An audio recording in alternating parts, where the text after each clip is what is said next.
Hello दोस्तों, आप सभी का स्वागत है मेरे इस YouTube चैनल सरकारी आवेदन में।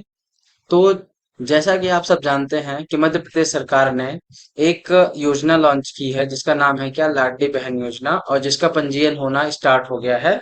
और इसके लिए कुछ आवश्यकताएं हैं, जैसे कि आपका आधार कार्ड समग्र आईडी से लिंक होना चाहिए या केवाईसी होनी जरूरी है। तो उसके लिए मैंने वीडियो बना के रखा है, आप उसका वीडियो डिस्क्रिप्शन लिंक में देख सकते हैं। और जैसे कि आवेदन हो जाता है, आवेदन की प्रक्रिया चल रही है, गांव गांव में कैंप लगा के इसका आवेदन किया जा रहा है। तो लाडली बहन योजना का जैसे ही आवेदन हो जाता है तो वहां से हमको कोई रिसीविंग नहीं मिलती है, या तो कहीं कहीं भी देते भी हैं लेकिन कहीं कहीं नहीं देते हैं। तो हम इसको कैसे चेक करें कि हमारा आवेदन हुआ है कि नहीं हुआ है? तो उसके लिए हम एक स्टेप बाय स्टेप जानकारी देंगे। तो चलिए आपको देखते हैं हम इस वीडियो को।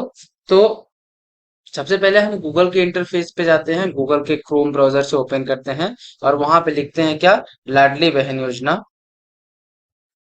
लाडली बहना योजना को हम सर्च करते हैं। और और जो हमारा दूसरा पेज खुलता है उसमें हम सीधे ऊपर लिखा हुआ है आवेदन की स्थिति, उसको भी क्लिक कर सकते हैं, लेकिन हम मेन पेज पे जाएंगे, मुख्य पेज पे। तो हम मुख्य पेज पे गए और यहाँ पे हम देखते हैं कि यहाँ पे हमको दिख रहा है क्या, आवेदन की स्थिति। आवेदन की स्थिति पे हम क्लिक करेंगे तो हमारा नेक्स्ट पेज खुलेगा।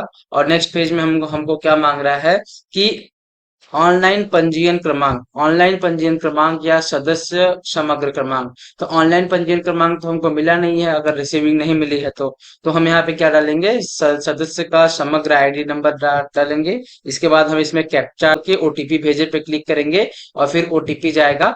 और ओटीपी डालने के बाद हम अपने जो रिसीविंग है उसका पीडीएफ डाउनलोड कर लेंगे।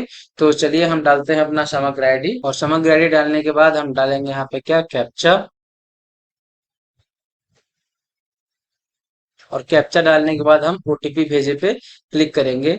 और जैसे ही हमारा ओटीपी भेजे पे क्लिक करेंगे तो ओटीपी क्या बोल रहा है यहाँ पे, पंजीकृत मोबाइल पर ओटीपी भेजा गया है। तो अब जो नंबर हमने लाडली बहन योजना में पंजीयन के लिए दिया है उसमें ओटीपी गया होगा। और उसकी ओटीपी उसमें जाने के बाद हम इस ओटीपी को एंटर करेंगे, खोजे पे क्लिक करेंगे। और जैसे ही खोजे पे क्लिक करेंगे तो यहाँ पे देखिए हमारा खुल गया है। यहाँ पे आवेदन क्रमांक दिखा रहा है और आवेदिका का नाम भी दिखाएगा, समग्र आईडी नंबर, और किस जिला से आपने फॉर्म भरा है वो भी दिखा रहा है।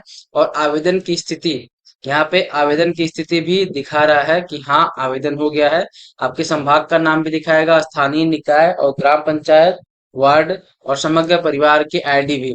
और सबसे बड़ी बात यहाँ पे दिखाएगा आधार लिंक की स्थिति, आधार लिंक की स्थिति भी दिखाएगा यहाँ पे, और डीबीटी। तो अब यहाँ पे सबसे लास्ट में हमको क्या मिलेगा, पावती का एक ऑप्शन मिलेगा जहाँ पे व्यू लिखा रहेगा, उस पर हम क्लिक करेंगे।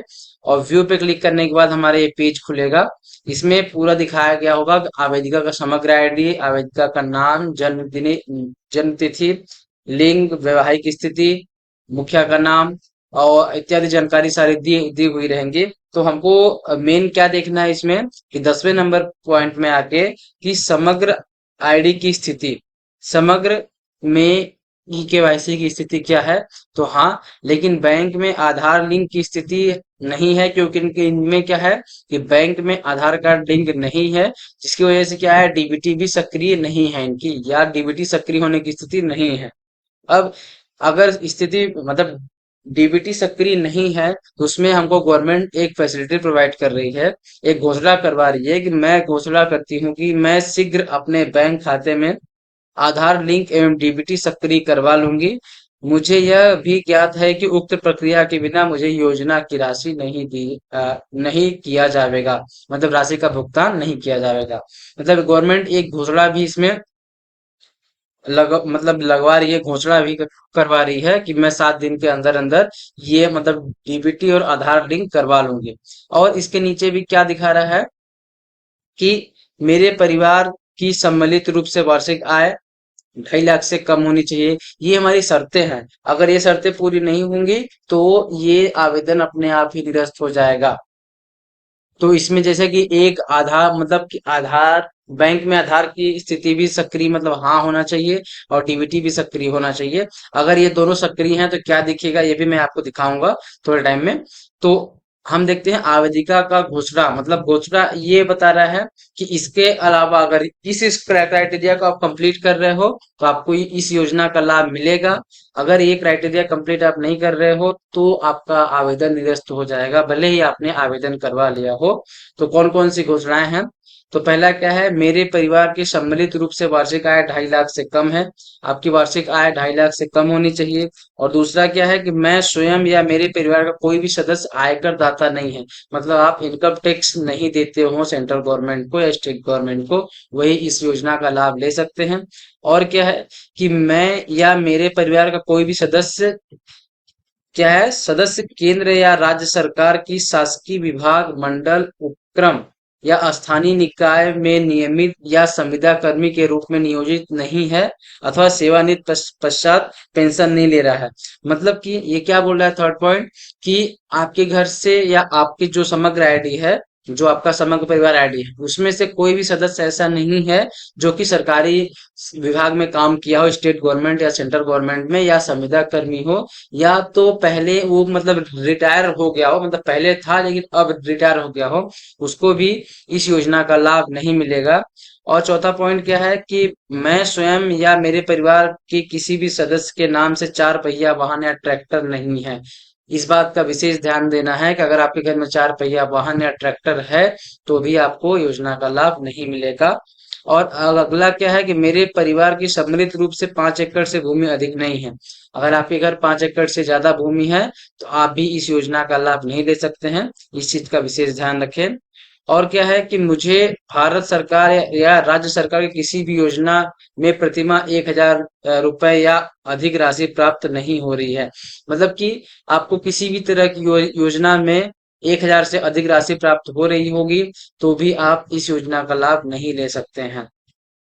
आगे क्या है कि मैं स्वयं या मेरे परिवार का कोई भी सदस्य निर्वाचित या मनोनीत जनप्रतिनिधि, मतलब कि कोई भी जनप्रतिनिधि ना हो, मतलब आपके परिवार से कोई सरपंच ना हो, कोई पार्षद ना हो, कोई महापौर ना हो, या कहीं का अध्यक्ष ना हो, किसी भी मतलब कि पार्टी का अध्यक्ष ना हो, ये ना नहीं होना चाहिए। और अगला पॉइंट क्या है हमारा, कि मेरे परिवार का कोई भी सदस्य वर्तमान अथवा भूतपूर्व सांसद या विधायक नहीं है। वही मैंने बताया कि मतलब कि इसमें राजनीति में आपके परिवार से कोई भी ना हो। और क्या बोला है कि मैं स्वयं या मेरे परिवार के कोई भी सदस्य भारत सरकार या राज्य सरकार द्वारा चयनित, मनोनीत या बोर्ड, निगम, मंडल, उपक्रम के अध्यक्ष या संचालक सदस्य नहीं है। मतलब जैसे कोई नगर निगम का अध्यक्ष बन जाता है, तो कोई सचिव बन जाता है अपने ग्राम पंचायत का, ऐसा कोई भी ना हो। अगर ये सारे क्राइटेरिया आप कंप्लीट कर रहे हो तो आपको इस योजना का लाभ मिलेगा। अगर आप इस क्राइटेरिया में नहीं आ रहे हो तो आपका आवेदन ऐसे ही मतलब अपने आप ही निरस्त कर दिया जाएगा। अब हम देखेंगे कि ये जो आधार लिंक जिसकी स्थिति है, जिसका आधार कार्ड लिंक है डीबीटी सक्रिय है, उसका जो रिसिप्ट निकलता है वो कैसा निकलता है। तो ये देखिए यहाँ पे दिखा रहा है कि समग्र आईडी में स्थिति हाँ, मतलब समग्र आईडी की स्थिति हाँ है। और क्या है, आधार लिंक की स्थिति हाँ है, डीबीटी सक्रिय है, तो क्या है कि हाँ हो जाएगा। तो इस प्रकार का हमको दिखेगा हमारा जो जिसके सारी प्रक्रियाएं हो चुकी हैं, आधार लिंक है, डीबीटी सक्रिय है, तो उसमें कोई भी ऐसा घोषणा पत्र नहीं आता कि हम 7 दिन के अंदर में अपना डीबीटी सक्रिय कराएंगे। तो ये रहा हमारा लाडली बहन योजना का अब आवेदन की स्थिति को देखने का पूरा प्रक्रिया, पूरा प्रोसेस। अगर आपको ये वीडियो हेल्पफुल हो लाडली बहन योजना के आवेदन की स्थिति को जानने के लिए, तो वीडियो को लाइक करें, चैनल को सब्सक्राइब करें और अपने दोस्तों में शेयर करें जिनको भी इस चीज की जरूरत हो। Thanks for watching the video.